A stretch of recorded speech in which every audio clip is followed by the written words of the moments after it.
सन्यासी की बात बाद में करते हैं।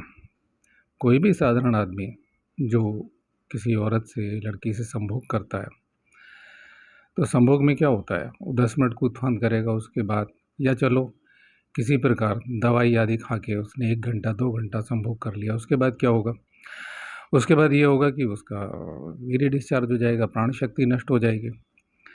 और उसने वो जो साधना की हुई है, मान लो चाहे वो कुंडलिनी योग का मंत्र जप रहा है या वो किसी बाहर की साधना, पूजा पाठ, तपस्या, वास्तव में अगर उसका कुछ असर हो रहा है, यानी उसने मंत्र शक्ति अर्जित की है या कोई क्रिया शक्ति कुछ भी कर रहा है किसी गुरु की बताई हुई, तो वो क्या होगा, वो सारी की सारी निकल जाएगी नीचे के केंद्र से, जिसे आप सामान्य भाषा में क्या कहते हो, आप मूलाधार चक्र कहते हो, तो वो नष्ट हो जाएगी।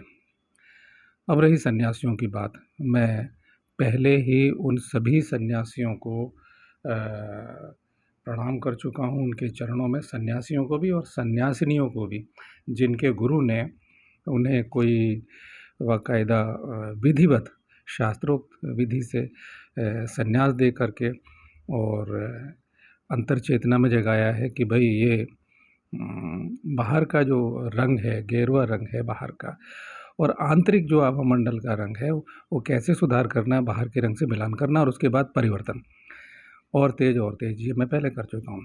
साध्वियों को भी प्रणाम कर चुका हूँ, लेकिन मैं उनकी बात कर रहा हूँ जो नकली सन्यासी हैं। अब नकली सन्यासी की बात पे आते हैं, तो वो क्या करेंगे? नकली सन्यासी तो फ्री बैठा हुआ है। नकली सन्यासी की परिभाषा क्या? नकली सन्यासी वो है जिसने अपनी मर्जी से गेरुए कपड़े पहन लिए। अब इसमें भी 2 श्रेणियाँ हैं। एक वो जिसने, उसके पास कोई संसाधन नहीं है और उसने ठीक है अपना जीवन चल जाए, ऐसा कहीं से मांग रहे हैं, खा रहे। दूसरे सन्यासी वो हैं जो कारों में चल रहे हैं, जो झकाझक कपड़े पहने हुए हैं, बढ़िया ऐश्वर्य भोग रहे हैं। मैं उनकी बात कर रहा हूँ। तो बहुत सारे लोग हैं जो रिटायर हो जाते हैं, उनके पास सरकारी विभागों से या बड़ी कंपनियों से जो रिटायर हो जाते हैं, उन्हें इतनी पेंशनें मिल रही हैं, या वो लोग जिनके पास फार्म हाउस हैं या उनकी इतनी बड़ी आमदनी है कि हर महीने उन्हें कहीं मांगना नहीं पड़ेगा, उनका खाना खर्च आराम से चढ़ेगा, उन्हें कोई दिक्कत नहीं है, तो वो लोग भी। लेकिन वो क्यों कपड़े पहनते हैं? वो कपड़े इसलिए पहनते हैं कि वो सन्यासी बन जाएं, वो औरतों की और धन स्त्री पाने के लिए, औरतों का हवस का शिकार बनाने के लिए। वो उन्हें बोलना आता है, उनके पास कला है, आज की दुनिया में हो या पहले भी हो। वाचाल पुरुष स्त्रियों को फंसा लेते हैं, ये शास्त्रों का वाक्य, ऋषियों का वाक्य। वो पहले भी था, हज़ारों साल पहले भी और आज भी। अब क्या होगा? मैं सन्यासी की बात पे आता हूँ। तो सन्यासी की बात पे क्या है कि वो सन्यासी फ्री माइंड बैठा हुआ है, वो बोल रहा है।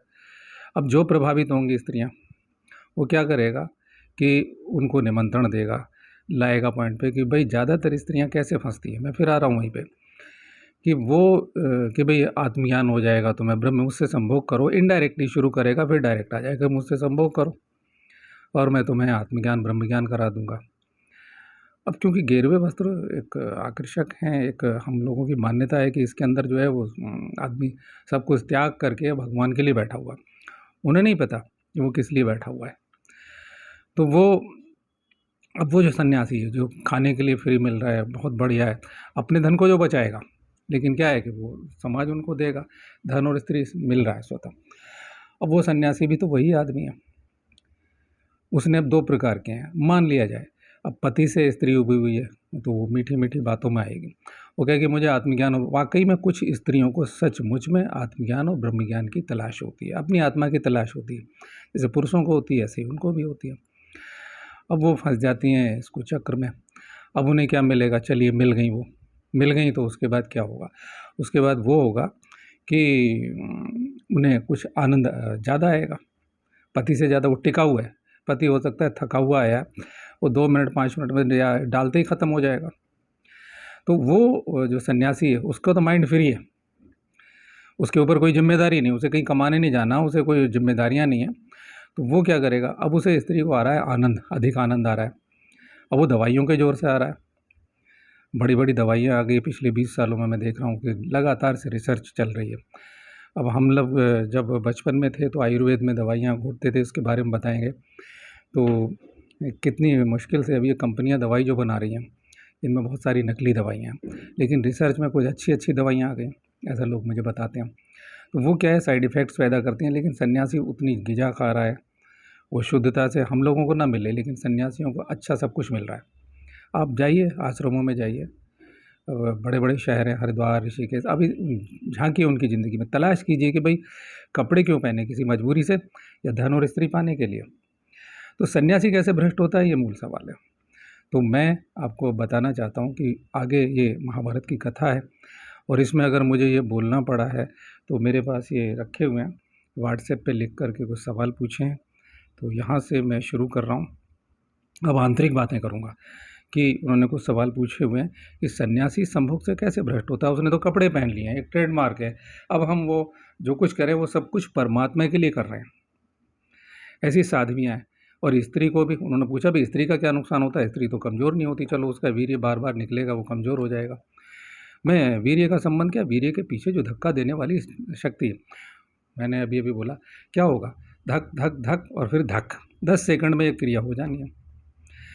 तो उसके बाद आदमी निस्तेज हो जाता है। अब जो खाने पीने वाले हैं वो कोई बात नहीं, वो खा पी के पूरा कर लेंगे, जो अंदर जो तत्व हैं पूरे कर लेंगे, लेकिन जो मूल प्राण शक्ति है वो नष्ट होती है। और साथ में आपका सब किया कराया, आप क्रिया योग कर रहे हो, क्या कर रहे हो, इससे मतलब नहीं, वो सारा का सारा, इसलिए ब्रह्मचर्य पर जोर दिया गया। दूसरा है दिव्य संभोग। अब दिव्य संभोग वो बता रहे हैं, ओशो जैसी बात वो कहते हैं भाई संभोग से समाधि के 6 घंटे संभोग करिए। अब ओशो की बात मैं थोड़ा त्याग देता हूँ, आप देख लें कि क्या मिला उसे क्या मिला आखिर में, दमा, शुगर। अगर ऐसा संभोग होता है कि उसमें हम अपनी दमा को, शुगर को, या बहुत सारे हम कहते हैं कि संस्कार नष्ट नहीं हो रहे, तो फिर संभोग का क्या महत्व भाई। एक आदमी जंगल में यूं करके बैठा हुआ है, या हम बंद कमरे में बैठे हुए हैं, हम तपस्या साधना कर रहे हैं, और दूसरा स्त्री की योनि में डाल करके बैठा हुआ, या स्त्री पुरुष का लिंग डाल करके बैठी हुई है, तो वो जो संभोग हो रहा है वो दिव्य संभोग है। और दिव्य संभोग जो नीचे प्राण शक्ति जा रही है उसे ही पतंजलि कहते हैं, प्राणों का उर्गमन कहते हैं। और उससे तुरंत तत्काल शक्तियाँ अभी इतनी सी हो जाए, मैं ये नहीं कह रहा कि वहाँ पहुँच जाओगे अब तत्काल के, जहाँ आपको पतंजलि कहते हैं कि जलपकंटकादिषु असंग च उत्क्रांति, प्राणों का उर्गमन होता है, तो आपको कांटों में फेंक दिया जाए, आपके सुए चुभाए जाएँ, या आपको घातक अस्त्र से कुछ भी किया जाए, क्षति पहुँचाई जाए, तो नहीं पहुँचेगी। इस सब के जवाब मैं पूरे पूर्व प्रसंगों में दे चुका हूँ। मेरा एक दूसरा चैनल है और उसमें मैंने, आप ढूंढना चाहें तो ढूंढ लीजिए। ये वीडियो क्योंकि कुछ ठोस बात हो गई है, ये प्रश्न ऐसा है कि जो दूसरे चैनल पे एक ही वीडियो ये यहाँ कथा के प्रसंग में, और एक ही वीडियो वहाँ दूसरे प्रसंग में, तो मुझसे जो सवाल पूछे हुए हैं, अब मैं यहाँ पर मूल उत्तर देता हूँ अपने गुरुदेव को प्रणाम करते हुए। ओम श्री गुरुवे नमः, ओम श्री गणेशाय नमः। तो भाई अब वो स्त्रियाँ जो फंस गई हैं वो क्या करेंगे, उन्हें आनंद आ रहा है लेकिन प्राणों का ऊर्गमन नहीं हो रहा। और वो जो सन्यासी है उसने क्या दिया उस स्त्री को, उसने ये दिया कि अधिक देर दे दी। हो सकता है वो आज इस डिस्चार्ज ना हो, फिर लगातार मिलने से वो 4 दिन बाद हो, 6 दिन बाद हो, यानी उस टाइम उसने 2 घंटे का संभोग करके दिखा दिया।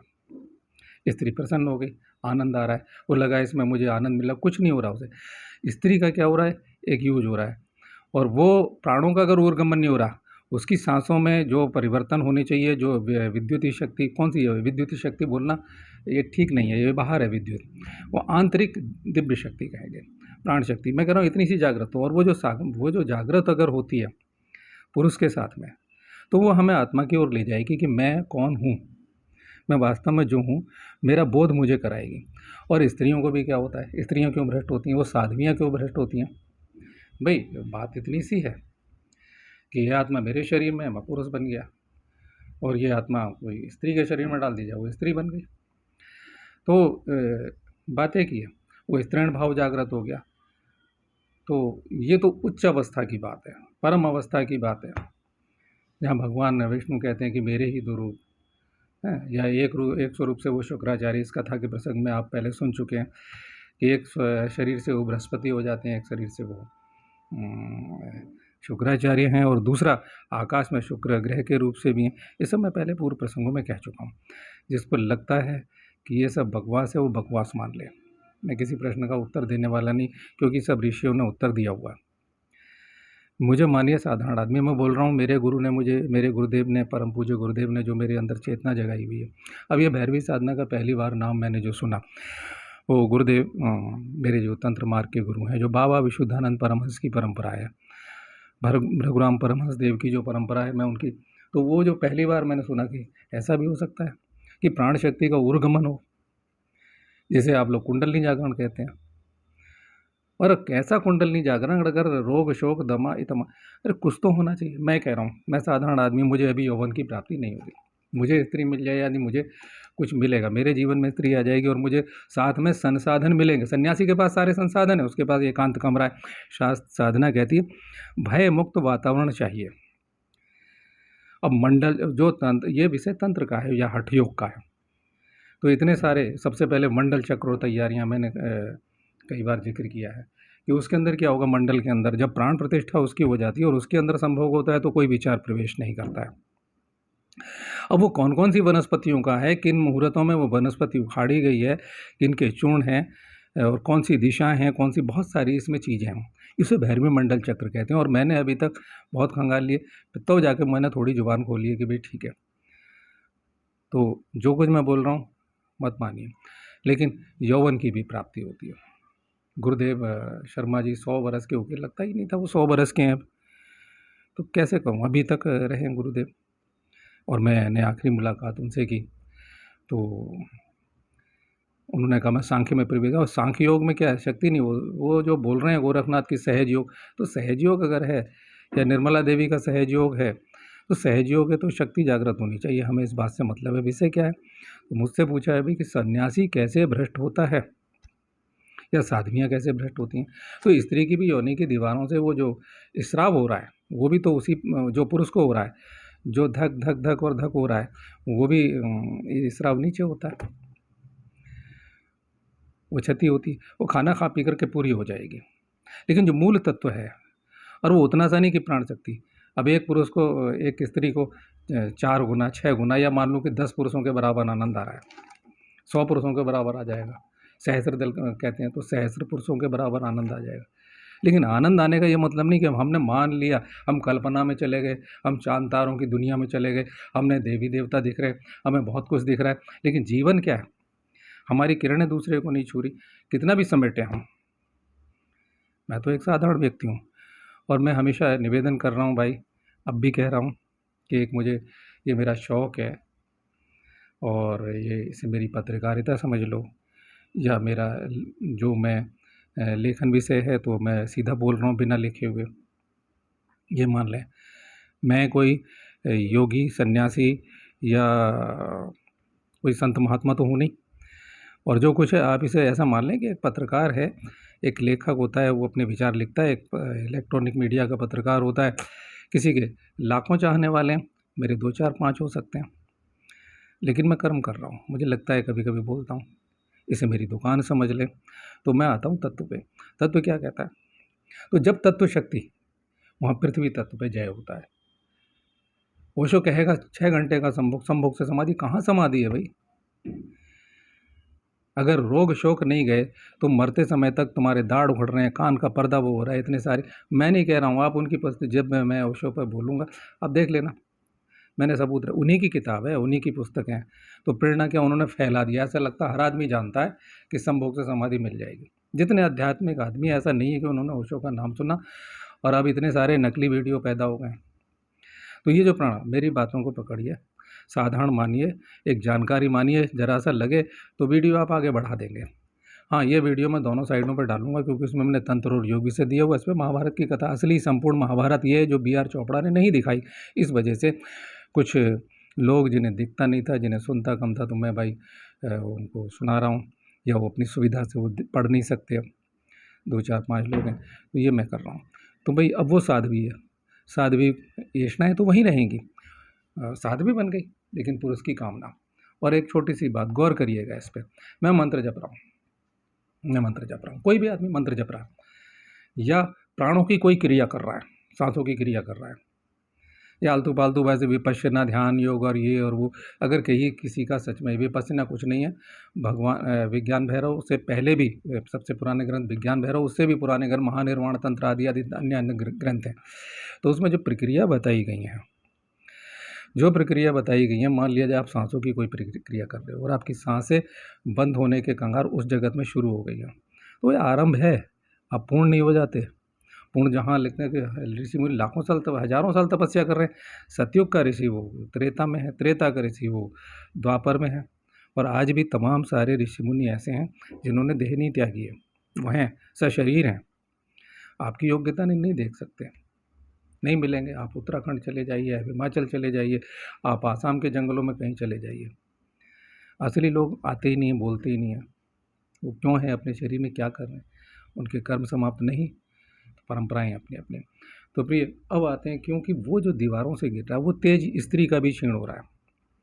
आप मुझसे पूछे कि भाई आप क्यों जवान नहीं होते, भाई मेरे जीवन में नहीं है, जब मुझे मिल जाएगी या मुझे वो संसाधन मिलेंगे तभी हो पाएगा ना।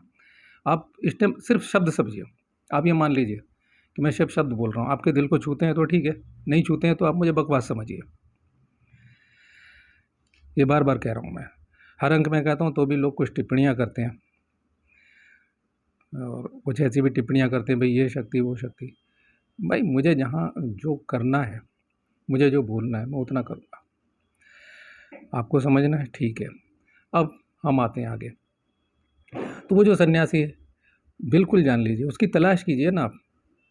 तो असली नकली का सन्यासी कैसे, आप मुझसे पूछते हो, तो आप देखिए, व्यक्तिगत किसी की जासूसी तो करनी पड़ेगी, आपको गहरा इंटरव्यू लेना पड़ेगा। दो बातें होंगी, या तो आप उसके समर्पित हो जाएंगे और या आप भाग खड़े होंगे, तो ये तो करना पड़ेगा। अब जिनके पास इतने संसाधन हैं, शोरगुल, अब ये वो वाला ध्यान तो नहीं, वो कहते हैं कि शोरगुल आ रहा उसी पे ध्यान कर लो। मैं क्यों करूं भाई शोरगुल पे ध्यान, मैं क्यों करूं? मुझे कोई मंत्र क्रिया करनी है, मेरे गुरुदेव ने कोई मार्ग दिया, तो मुझे शोरगुल रहित वातावरण चाहिए। अगर दिव्यता चाहिए, दिव्य शक्ति में प्रवेश चाहिए, अगर मुझे वाकई में जानना नहीं तो मैं मान के बैठ जाऊंगा कि सब कुछ दिख रहा है, पता नहीं क्या क्या दिख रहा है। वही होगा कि जैसे मुक्तानंद परमहंस को पता नहीं चित्त शक्ति विलास, उसमें कुछ ठोस तत्व है, वो कभी मैं होगा बताऊंगा। तो दुनिया भर का कि नील पुरुष के दर्शन में यहाँ से भी देख लेता हूँ, तमाम स्त्रियों को ये सब दिख रहा है। भाई मैं अभी शिष्य बनने की कोशिश कर रहा हूँ, और मैं ये टिप्पणियों के उत्तर भी साथ के साथ दे रहा हूँ, ठीक है। आपको मिल रहा है तो ठीक है। तो अब वो स्त्री, दो बातें, अब उसने ये देख लिया कि भाई 8 दिन तक डिस्चार्ज नहीं हुआ, 10 दिन तक, महीनों तक, लेकिन प्राणों का उर्गमन हुआ क्या? अब वो पुरुष क्या कर रहा है, वो नई नई स्त्रियाँ, वो जो सन्यासी के वेश में है, जिसने कपड़े पहने हुए हैं, वो क्या करेगा? तो वो नई स्त्रियों से अब उसने स्तंभन सीख लिया। वीर्य स्तंभन की भी तो मंत्र है, बगलामुखी मंत्र से। अब स्तंभन की अधिष्ठात्री देवी है। कभी बगलामुखी के विषय में जितनी किताबें बाजार में तमाम नकली हैं। नारायण दत्त श्रीमाली जो देश के बड़े तांत्रिकों में गिने जाते थे उस, और पहले तो सबसे बड़े ही मानते, अब तो बहुत सारे पैदा हो गए। अभी 25 साल पहले तक मान लो कि सबसे बड़ा नाम उनका था। आप उनकी किताब पढ़ लो। तो स्तंभन की देवी है। आप बाहर का शत्रु का स्तंभन कर सकते हो, मुकदमों में शत्रु स्तंभन कर सकते हो, मकान में कहीं कोई दिक्कत आ रही स्तंभन कर सकते हो। अगर वाकई में है, मंत्रों में शक्ति, तेज, अंगन्यास, करन्यास, दिग्बंध आदि, भूत अपसारण और सारी समस्त क्रियाएं अगर सब सही हैं, क्योंकि दूसरे का स्तंभन बाद में होगा, आपका पहले हो जाएगा, ठीक है। आपकी जीभ स्तंभित हो जाएगी अगर ये सब क्रियाएं नहीं हुई, और गुरु ये सारी क्रियाएं शून्य में छुपी हुई हैं, गुरु अगर बताएगा तब होगा, नहीं तो अपने मन से जपोगे। बहुत सारे लोग नुकसान उठा चुके हैं, मुझसे पूछते हैं भाई बगलामुखी को मैंने उठा के रखा हुआ। अभी आप औरों का देख लो, जब कभी ज़िंदगी मौका देगी तो बगला रहस्य पे बोलूँगा, प्रामाणिक बोलूँगा, आपको लगेगा, करके देख लेना। अच्छा खैर, तो अब आते हैं वो स्त्री क्या करेगी, उसके भाई अब तो आनंद आ रहा है, वो आनंद में मुझे डूब रहा, और वो इज्जत भी बनाए रखेगी कि भाई मुझे आदमी, लेकिन वो आदमी क्या है, स्तंभन हो गया, ऊर्गमन नहीं हुआ। ऊर्गमन से शारीरिक, मानसिक, आत्मिक परिवर्तन होते हैं। हम उसकी तरफ को चल दिए, हम अपनी तरफ को चल दिए, हम अपनी तरफ चल दिए। और भाई मैंने अभी पिछले अंकों में बोला कि मेकअप करा पे भी लोग प्रवचन देते हैं, यूट्यूब पर भी मेकअप से बैठते हैं, सादगी पिसनी, तो जो बड़े लोग हैं, तो उसमें क्या होगा कि वो देह बदलता रहेगा। अब वो आदमी सोचता है, वो सन्यासी सोचता है कि मैं पाप नहीं कर रहा हूँ, मुझे तो कोई दोष नहीं है, मैंने तो सीखा हुआ है, क्योंकि भैरवी साधना में तो कोई दोष ही नहीं है, हम तो मुक्त हैं, कपड़े पहन लिए तो मुक्त हैं। तो वो मुझे कोई पाप नहीं लग रहा। वो स्त्री का स्तंभन देह के नए नए स्वाद ले रहा है, वो टेस्ट ले रहा है, और स्तंभन की मैं साधना कर रहा हूँ। एक ही, मैं बार बार पहले भी कह चुका, एक ही स्त्री काफ़ी है, और एक स्त्री के लिए एक पुरुष भी काफ़ी है। और कभी बताऊंगा सुलक्षण मिल जाए, वो क्या सुलक्षण पुरुष क्या होता है। भैरव आप किसी को बना रही हैं, स्त्रियों के लिए कह रहा हूँ कि भैरव पुरुष की साधना कर रही, भैरव साधना कर रही, तो आपका जो भैरव है उसके अंदर भी तो गुण होने चाहिए कि आपको वो तृप्त तो करे ही करे। अब अपने पति से तो 1000 गुना उसे तृप्ति मिल रही, चलो हमने मान लिया, लेकिन क्या वो वहीं रुकी हुई है? आपको आनंद बस चाहिए सिर्फ, और वो आनंद एक सीमा। आनंद जब विराटता की ओर जाता है तो वो शक्तियाँ देता है और अतीन्द्रियता देता है, बहुत सारी चीज़ें परिवर्तित कर देता है जीवन में। भाई अपनी परीक्षा अपने आप करो, नहीं हो सकती। लेकिन जब गुरु होता है, जब मैंने कहा आभामंडल जिसने कपड़े पहनाए हैं, समय समय पर गुरु के पास जाना पड़ता है, शिष्य जाएगा कि मेरे अंदर क्या परिवर्तन, क्योंकि वो तो मान के बैठ जाएगा मैं तो नहीं, तो लगेगा मैं ब्रह्मज्ञानी हो गया, मैं तो आत्मज्ञानी हो गया। थोड़ा सा कुछ हुआ वो लगेगा आत्मज्ञानी हो गया, मुझे तो पता चल गया है कि सब कुछ मेरे ही अंदर चल रहा है। फिर वही हो जाएगा, स्वामी क्या नाम है, राम तीर्थ का बड़ा नाम है कि मैं वही राम तीर्थ हूँ, और ठुकाई पटाई 5-6 बदमाश करते हैं, कई दिन तक तेल मालिश और वो सब चलता है। तो ये ब्रह्म ज्ञान नहीं। तो ये भ्रष्टता है। सन्यासी कैसे भ्रष्ट होता है और साध्वियाँ कैसे संभोग से भ्रष्ट होती हैं। वही संभोग दिव्यता देगा, दिव्यता देगा तो जीवन में अतीन्द्रियता आएगी, शक्तियाँ जागृत होंगी, यौवन आएगा, आँखों में तेज आएगा, वाणी में तेज आएगा। मेरी में नहीं है, मुझे छोड़ दो, मैं बार बार कह रहा हूँ कि कुछ भी नहीं है मेरी वाणी में, लेकिन मैं बोल रहा हूँ जो चेतना मेरे गुरुदेव ने मुझे ABCD मिल गई ना। अभी तो दरवाजे पर खड़ा हुआ हूँ मैं, आपको लगता है तो मुझे मानिए कि मैं, हो सकता है चेक करिए कि शायद ठीक बोल रहा हूँ, लेकिन जांच अगर मैं कभी करूँगा तो मुझे पता लग जाएगा कि मैं सही हूँ या गलत हूँ। द्वंद्व रहित होना चाहिए। अब ये पूछा है कि वो सन्यासियों हो या जो भी भैरवी साधक हों, कुंवारी कन्या की तलाश करते हैं। कुंवारी कन्या क्यों चाहिए, तो इसका जवाब फिर दे दूंगा, वीडियो लंबा हो जाएगा। ओशो ने कहा है कुंवारी कन्या, वो बिल्कुल गड़बड़ जवाब दिया है, और जिन खोजा तिन पाइयाँ में भी दिया है, मैं मृत्यु सिखाता हूँ, और तंत्र सूत्र के अंतर्गत भी, विज्ञान भैरव तंत्र की जो उन्होंने व्याख्या की है उसके अंतर्गत भी, कि कुंवारी कन्या ने प्रतीक्षा की है। उसके शरीर की बनावट क्या है, वो किस लिए ज़रूरी है, क्योंकि गंभीर विषय है और ये बकवास विषय है। क्यों भाई, तुम्हें अपनी पत्नी से क्यों नहीं हो रहा, तुम ब्याह के लाए हो उसे, उससे क्यों नहीं हो रहा? वो कहोगे वो पुरानी हो गई, उसका भाव सारा आपके अंदर आ गया, ओशो तो कहेंगे। तो आप उन्हें आदर्श मानते रहिए, लेकिन उनका व्यक्तिगत जीवन भी देखिए ना। तो कुंवारी कन्या की आवश्यकता क्यों होती है, ये मुझसे पूछा है, और ये अलग विषय है, कोई ज़रूरत नहीं है।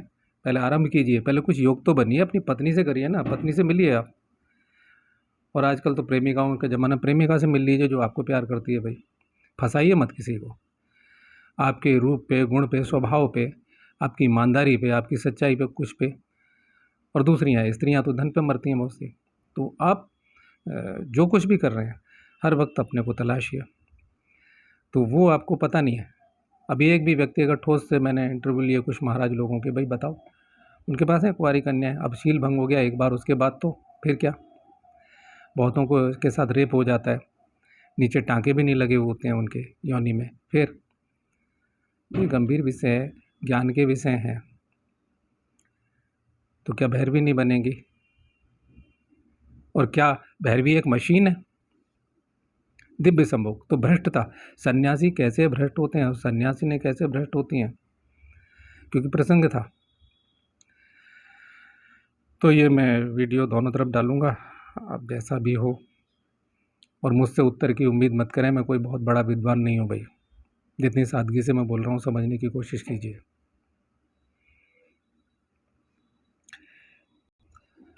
अनुभव झूठे हो सकते हैं, आपको आत्मसम्मोहन में ले जा सकते हैं, आपको देवी देवताओं के दर्शन होते हैं, तमाम सारे लोगों को काली दुर्गा हनुमान देखते हैं, लेकिन ये सब बकवास है। लेकिन अभी कहें कि संसार की सारी भाषाओं में बात कीजिए, कहाँ क्या हो रहा है? अनंत ब्रह्मांडीय शक्तियाँ या अनंत ब्रह्मांड में जो कुछ हो रहा है, आपको सारा ज्ञान विज्ञान होना चाहिए भाई। कैसे आत्मज्ञानी हो, कैसे ब्रह्मज्ञानी, ब्रह्म ज्ञानी हो तो पता होना चाहिए।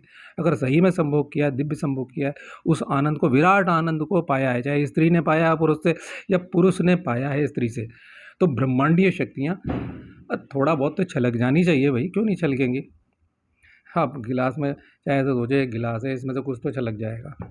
हम एक खाली गिलास है, इतना सा तो छलकेगा भाई, कुछ तो छलकेगा, कितना ही कुछ हो तो होना चाहिए। अब वो जो आखिरी प्रश्न किया है मैं उसका उत्तर दे रहा हूँ। और हाँ, वो उसमें ये पूछा है कि पति और पत्नी, और क्योंकि बच्चे होने के बाद बहुत सी स्त्रियों को टाँके लगते हैं, पति भी बलात्कार करते हैं। अब यह है कि पत्नियां कोई रिपोर्ट नहीं लिखाती, माँ बाप देते हैं, सुहाग रात में धक्का मारते हैं, योनि फट जाती है। तो मुझे क्या है कि भाई सुहाग रात मना ली और जीवन में अगर टाँके नहीं लगे तो वो योनि ढीली ही रह जाती है। तो क्या भाई वो भैरवी नहीं बन सकती? बिल्कुल बन सकती है। कैसे बनाओगे, क्या करोगे, ये गंभीर विषय है। और सारी चीज़ें यहाँ टीवी पे यहाँ बैठे हुए हैं, चोर बैठे हुए हैं, मैं कुछ बोलूँगा उसके 10 वीडियो बनाएंगे, फिर उसमें से एक लाइन निकालेंगे, फिर कुछ और करेंगे, उसमें 10 शब्द 20 शब्द लाइन अपनी मिलाएंगे, फिर भेजेंगे। क्योंकि जो कुछ मैं बोल रहा हूँ आप मिलान करिए ना, औरों से पता लग जाएगा आपको कि ये मौलिक बोल रहा है, और दूसरों को भी देखिए वो क्या बोल रहे हैं। मैं सीधा बोल रहा हूँ। तो बताता हूँ अभी। तो प्रिय श्रोताओं, ये प्रसंग शुरू हुआ था, आपको मालूम है कि ययाति ने 1000 वर्षों तक संभोग किया, और दोनों पत्नियों के साथ में, और विश्वाची नाम की अप्सरा से भी उन्होंने संभोग किया। उसके बाद भी उन्हें लगा वो कौन सा भोग है, वो साधारण संभोग है। इसलिए मैंने कहा साधारण संभोग से सन्यासी क्यों भ्रष्ट होता है, ये जो प्रश्न है उनका। तो ये साधारण है। अब साधारण संभोग कोई भी करेगा तो वो तृप्त नहीं होने वाला, जो राजा ययाति ने किया। और उसके बाद उन्होंने संन्यास ग्रहण किया। तो यहाँ आगे बढ़ते हैं कि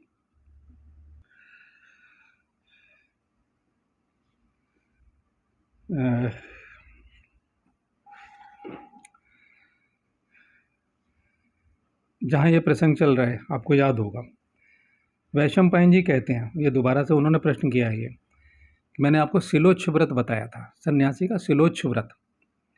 अब ये जो सन्यास है, मैंने कहा था कि तुलना मत कीजिए अन्य लोगों से अपनी, ना विश्वामित्र से कीजिए ना जनक से कीजिए, अगर ईमानदार रहना तो शिलोच्छ व्रत यानी कि अब उन्हें इतनी ऊब पैदा हो गई है संसार से कि वो शिला पे लेट जाएं, पत्थर ज़मीन पे लेट जाएं, जहाँ शिला है वो खुद ही शिला बन जाते हैं। फिर से समझना कि शिलोच्छ का मतलब मैं शिला हो गया। जैसे प्रकृति में रखा जाता है कि मैं था और मैं नहीं हो गया, अब मेरी देह बची हुई है। लेकिन याद रखो उसने शिलोच्छ व्रत किया तो ब्रह्मांडीय शक्तियाँ उदय हो जाती हैं, क्योंकि ब्रह्मलीन होगा तो ब्रह्म शक्ति शरीर में कण कण में जागृत हो जानी चाहिए।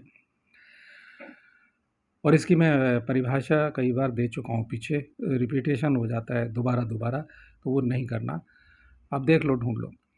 तो अब एक नई चीज़ उन्होंने पूछा है कि भाई ये मृग व्रत क्या होता है, मृग व्रत। क्योंकि मैंने इससे पिछले वीडियो में बोला है कि वहाँ क्या हुआ, दोबारा पढ़ देता हूँ ताकि आपको स्मरण आ जाए।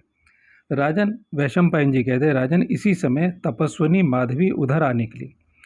उसने मृग चर्म से अपने सब अंगों को ढक रखा था। वृद्धावस्था प्राप्त होने पर भी वह मृगों के साथ विचरती हुई मृगवत पालन कर रही थी। उसकी भोजन सामग्री और चेष्टाएं मृगों के ही तुल्य थीं।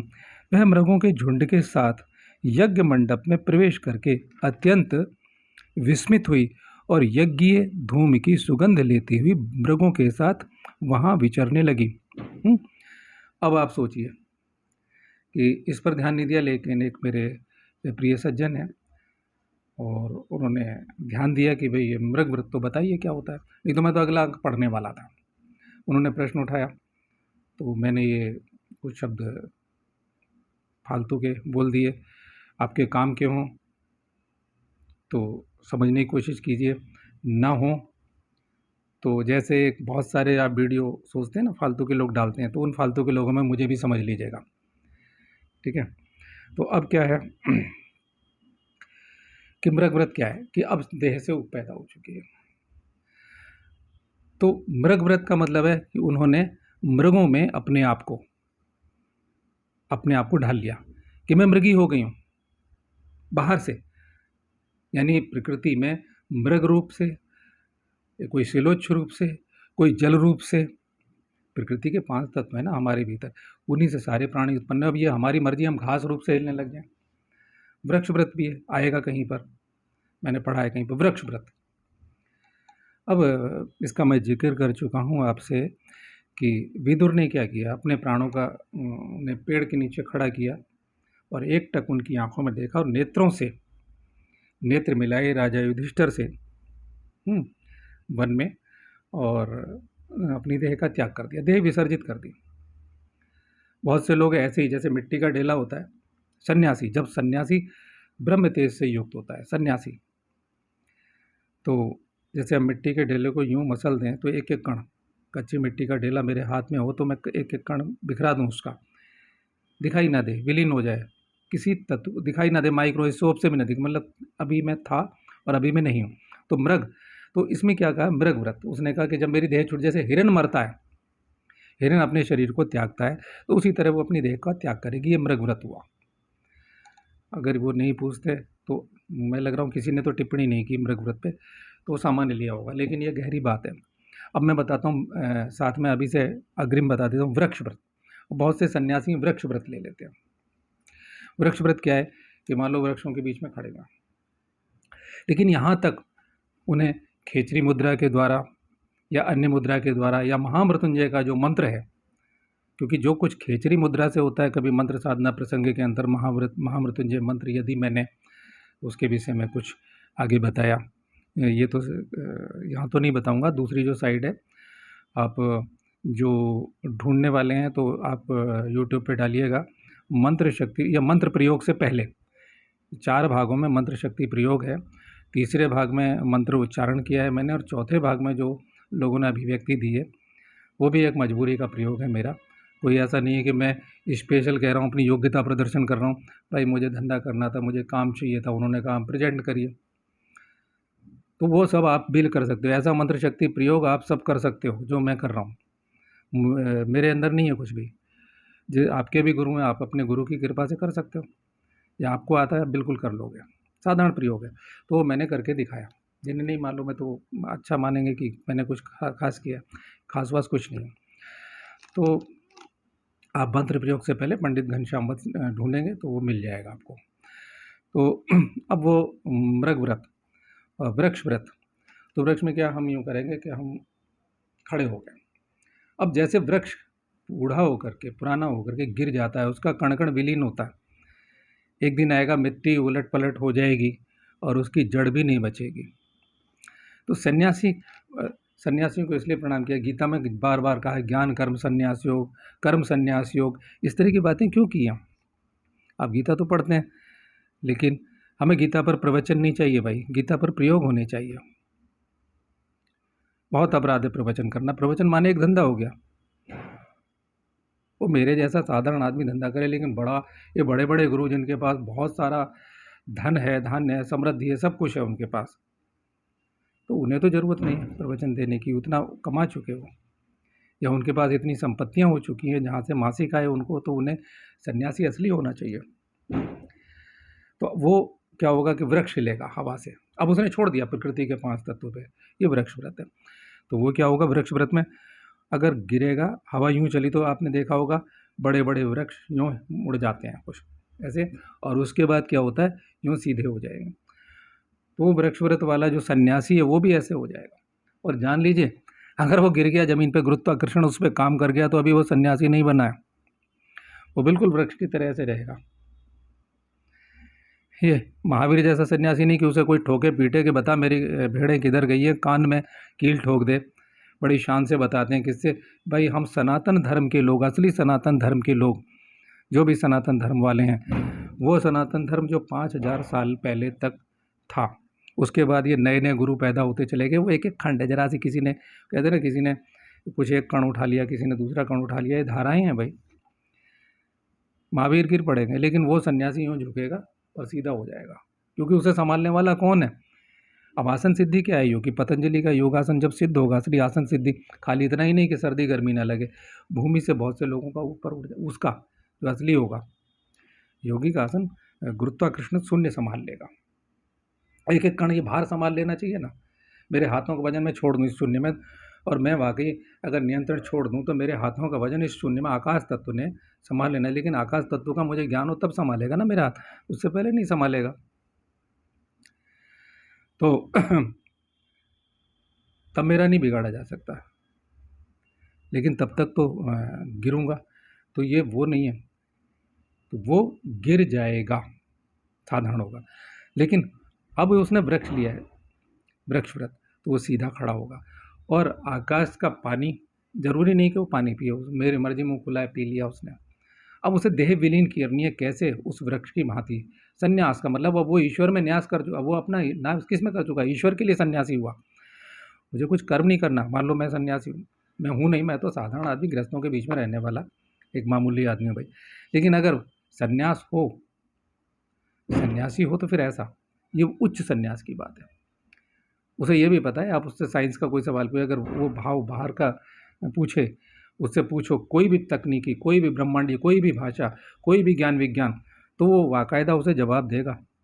वो जान जाएगा, वो सृष्टि कर सकता है उस चीज़ की, और अंदर से क्या है, वो वृक्ष बन गया है। और ये मैं उनकी कथा सुना रहा हूँ, ऋषियों की अमर वाणी। बस ये उन ऋषियों की अमर वाणी है। आप चाहें तो इसे ज्यों का त्यों मानिए, और नहीं तो अपने को बुद्धिमान समझ के मानिए। ऐसा क्यों? ऐसा तो हो ही नहीं सकता, मेरे लिए सब कुछ हो सकता है। मैंने ये जब पहले पढ़ा था, बचपन में पढ़ा था, काफ़ी अंश पढ़ डाले थे, तो मुझे लगता था कि, और मैं सोचता था और भी पढ़ूंगा, तो बहुत कुछ पढ़ा, लेकिन तब कुछ और दृष्टि थी। लेकिन गुरुदेव ने जब दृष्टि दी, गुरुदेव की शरण में गया, गुरुदेव ने मुझे ज्ञान दिया पढ़ने का, ज्ञान दृष्टि, तो अब मुझे सब कुछ, मुझे लगता ही नहीं कि इसमें शक करने लायक कुछ भी है, कुछ है ही नहीं। और उत्तर सारे इसमें मिल जाएंगे, कोई धैर्य से इसको पूछे। ये बी.आर. चोपड़ा का महाभारत नहीं, पोस्ट देखने सुनने में अच्छा लगता है। मूल महाभारत ये है, मैं नहीं जानता और किस ढंग से सुना रहे हो सकता है और भी कोई बैठा हो, आप देख लेना भाई, बहुत सारे लोग सुना रहे हैं। अब जैसे शकुंतला का प्रसंग है कि दुर्वासा ऋषि ने शाप दे दिया शकुंतला को। उन्हें मालूम है भाई, त्रिकाल ज्ञानी, असली त्रिकालदर्शी वो है, विराटदर्शी है, अनंतदर्शी है। बहुत जगह किन्हीं कारणों से श्राप दिया है, वो है ही नहीं इसमें। और मूल कारण है कि वास्तव में ये असली दुष्यंत और शकुंतला की प्रेम कहानी जो मैंने सुनाई, ये असली है कि राजा का एक राजधर्म है, ठीक है, कि राजधर्म है, और उसने उसका पालन किया। और वहाँ उसने कड़वी बातें भरी सभा में अपमानित किया अपनी पत्नी को, पहचानते हुए भी शकुंतला को। तो आपने प्रसंग पढ़े तो आपके संशय दूर हुए होंगे। हम तो पढ़ते आए हैं कि ऐसा हुआ वैसा हुआ, तो वो नहीं है।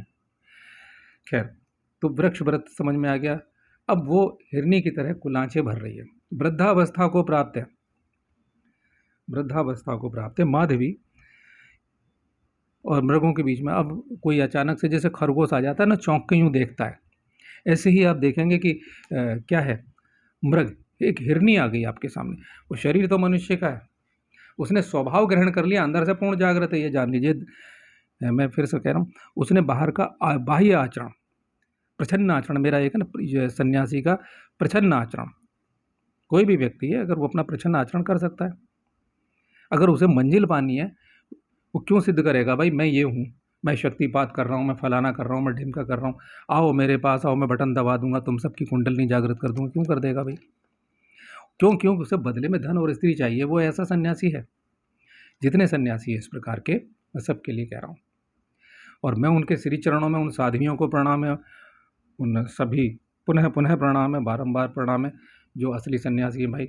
मुझे क्षमा करें, क्योंकि मुझे नकली, असलियों के बीच में नकली घुसे हुए हैं, और असलियों की संख्या होगी मान लो 1, तो नकलियों की होगी 1000।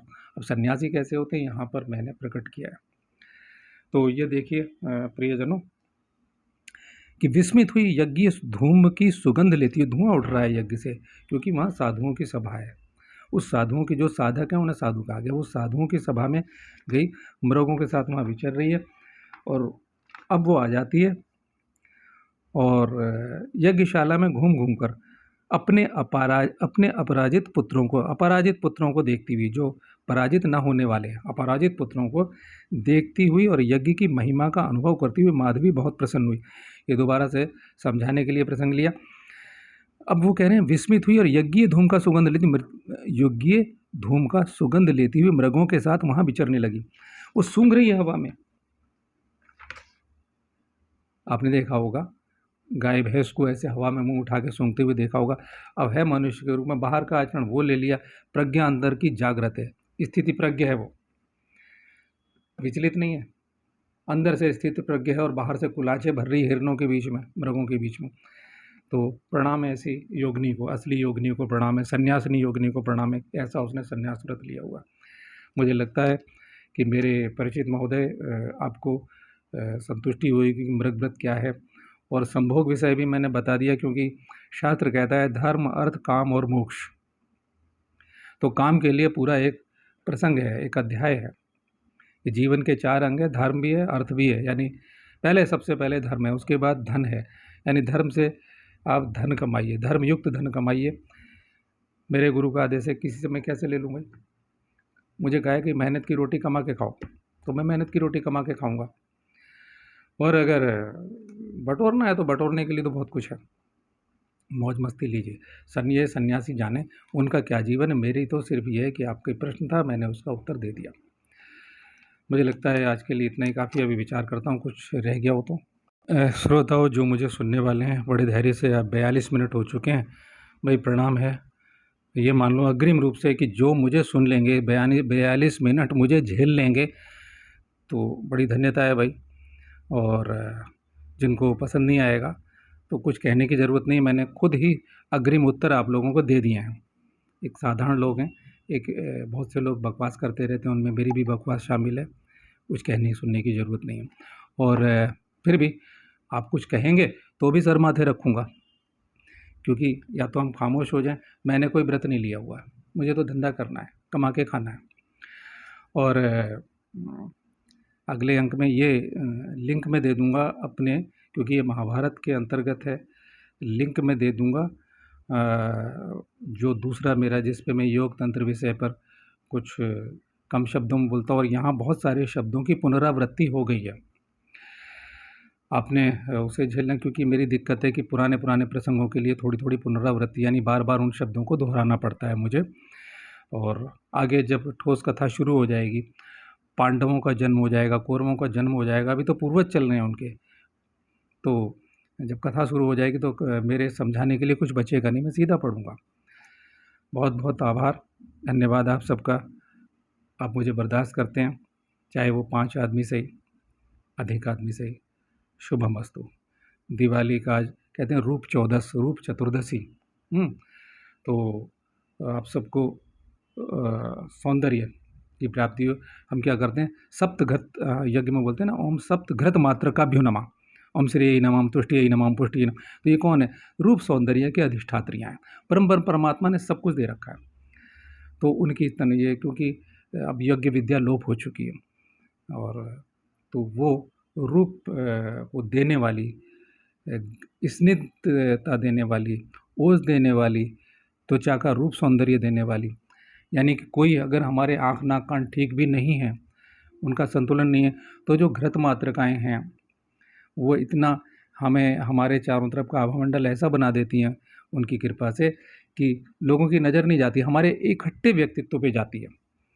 तो कभी अवसर होगा तो उनके विषय में बताऊंगा, कहीं प्रसंग मिला तो। रूप चतुर्दशी और आने वाली दिवाली कल है, जो 23 अक्टूबर में मैं बोल रहा हूँ। और इस समय हो गया है, देखते हैं क्या है, रात्रि के 11:54 हुए हैं। ओम तत्सत।